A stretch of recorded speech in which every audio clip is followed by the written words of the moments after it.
Hi guys! Update ko lang po kayo dito sa ating social trading account. So far, meron po tayong mga open trades. So, makita nyo maraming mga negative na trades dyan. So, kung copy year ka, magtataka ka, bakit ganun? Puro red yung trades. Tapos, kung makita nyo yung profitability chart po namin, ayan, kulay-pula yung kandila.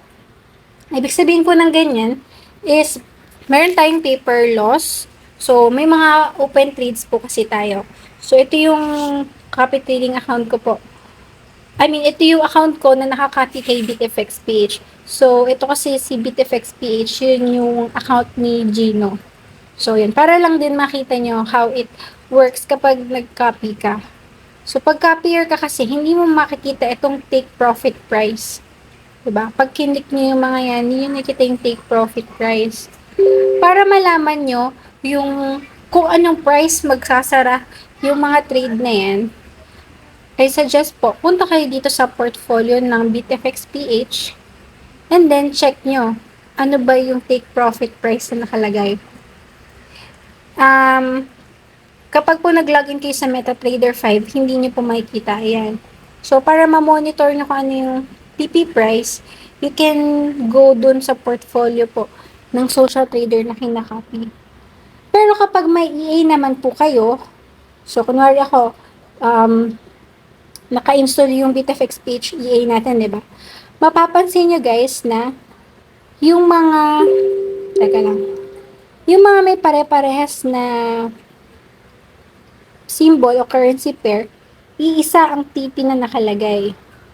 Ibig sabihin yan guys, so for example, dito sa AUD CAD, nag-place ng buy dito, tapos bumaba yung price, nag-place tayo ng dalawa pang order.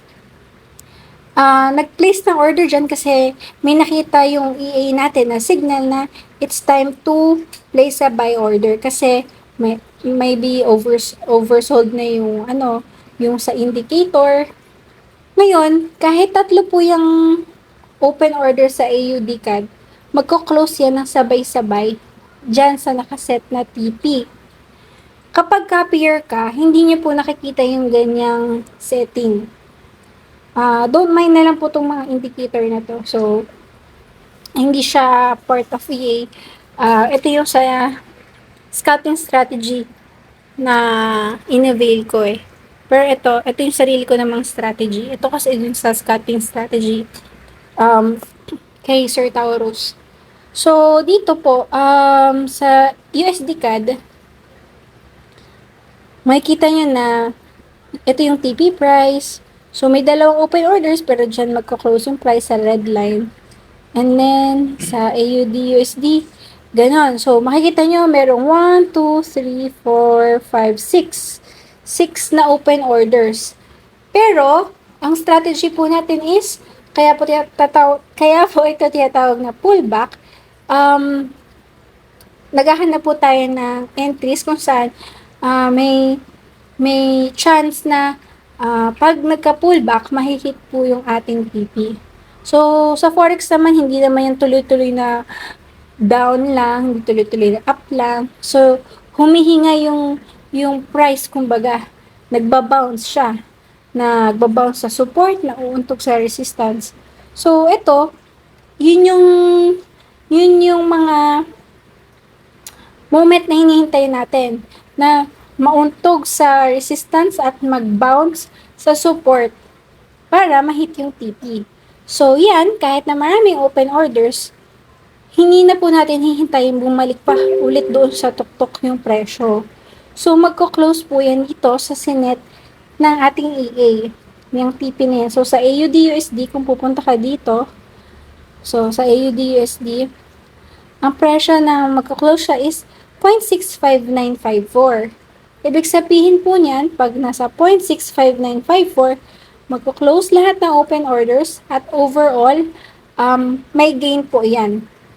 Kahit na magka-cut loss na dito sa mga nasa tuktok, so, makikita nyo dito sa inyong trade history,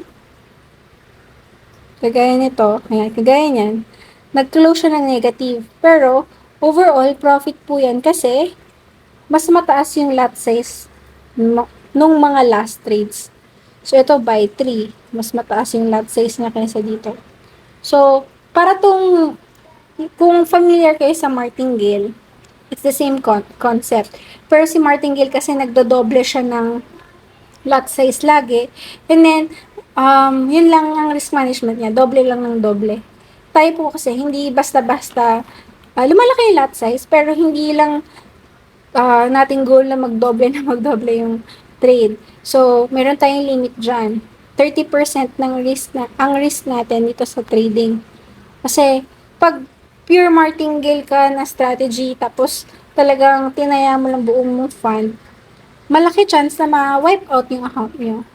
Pero so far, kung titignan nyo po yung ating paper loss, $36 sa balance na 1,653. So, kung i-compute natin yan, 36 divided by 1,650, that's only 2.18% drawdown. So, napakaliit pa po niyan. Baga malayo pa sa bituka, ang risk po natin is up to 30%. Yun po yung amin ha.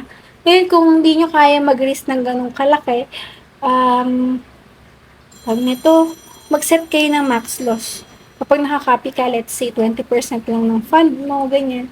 So, kunwari ito, nakaka-copy kayo, and pwede mo i-edit yung stop loss. So, lagay mo negative, kunwari, 200 yung fund mo, lagay mo negative 100 lang ang willing mo i-risk. So, kunwari, take profit natin is, gusto natin max profit na 200 bago ka mag-stop. So, ayan, pwede nyo siyang iset ng ganyan. So, ayan lang guys. Ang advantage ng naka-EA ka kasi is mamomonitor mo talaga ng ma-observe mo yung nangyayari sa ating trade flow. Merong mga ganyan. Makikita mo kung ano yung TP natin. Unlike kapag copier ka lang, hindi mo siya makikita. So, ayun lang guys. Thank you so much. If may questions kayo, chat lang po kayo. At wag po kayong mabahala sa ganito pong kaliit na drawdown so far. Pero kung tingin nyo, oras na para mag-cut loss, feel free to cut loss naman or mag-stop trade kayo. Tapos, copy na lang kayo ulit. Pero I suggest, if new copier ka lang, mag-observe ka muna at least 1 to 3 months para makita nyo po ang effect or ating trading strategy. Kasi kung titignan nyo naman po dito sa profitability chart, napakababa pa lang naman ng drawdown na iyan, 2%. Pero tingnan nyo kung aanahin natin yan, paliliitin natin yung chart. Umabot pa nga yan ng ganyan eh. 28% drawdown. So, yung iba, nung September 2022, ay marami nang nasunog nun. Pero so far, tayo, yung account natin, 28% drawdown lang yung inabot. So, ito po yun. Makikita nyo sa my FX book. Ito yung drawdown record. So, yun yung kinaya namin i-hold yung aming fund up to 28% drawdown. If umabot yan ng 30, out na kami. So, restart na lang ulit. Di bali na pong magkaroon tayo ng loss kaysa sa masunog yung ating account. So, nung nagka-drawdown tayo ng mga ganyan, in-improve pa natin yung ating risk management. Kaya so far, ayan, maliit pa lang yung mga drawdown record. And yung at the moment na drawdown natin, sobrang liit pa lang. Ito, 2%. So, ayun lang guys. If meron kayong questions, chat lang po kayo sa akin para masagot ko po kayo. Thank you!